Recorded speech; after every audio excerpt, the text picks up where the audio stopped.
కరుణించాడు విఘ్నేశ్వరుడై. పిల్ల పాపల కోరిన వారిని కరుణించాడు సర్వేశ్వరుడై. తిరగలి చక్రం తిప్పి వ్యాధిని అరికట్టాడు విష్ణు రూపుడై. మహల్సా శ్యామకు మారుతిగాను మరికొందరికి దత్తాత్రేయుడుగా యద్భావం తద్భవతని దర్శనమిచ్చాడు ధన్యుల చేశాడు. సాయి శరణం బాబా శరణం శరణం. సాయి చరణం గంగా యమున సంగమ సమానం. ఏ క్షేత్రమైన తీర్థమైన సాయే మా పాండురంగడు కరుణామయుడు సాయే. ఏ క్షేత్రమైన తీర్థమైన సా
సిద్ధుడై.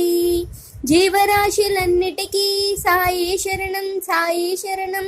దివ్య జ్ఞాన సాధనకు సాయే శరణం సాయే శరణం. ఆస్తికులకు సాయే శరణం నాస్తికులకు సాయే శరణం. ఆస్తికులకు సాయే శరణం నాస్తికులకు సాయే శరణం. భక్తికి సాయే శరణం ముక్తికి సాయే శరణం. భక్తికి సాయే శరణం ముక్తికి సాయే శరణం. సాయి శరణం బాబా శరణం శరణం. సాయి చరణం గంగా యమున సంగమ సమానం. ఏ క్షేత్రమైన తీర్థమైన సాయే మా పాండురంగడు కరుణామయుడు సాయే. ఏ క్షేత్రమైన తీర్థమైన సాయే మా పాండురంగడు కరుణామయుడు సాయే. సాయి శరణం బాబా శరణం శరణం. సాయి చరణం గంగా యమున సంగమ సమానం. మీకు ఈ వీడియో నా పాట నచ్చినట్లయితే ప్లీజ్ దయచేసి సబ్స్క్రైబ్ చేయండి. మీ ఫ్రెండ్స్కి మరియు మీ ఫ్యామిలీ మెంబర్స్కి అందరికీ కూడా ఈ వీడియోని షేర్ చేయండి, లైక్ చేయండి, కామెంట్ చేయండి. Thank you.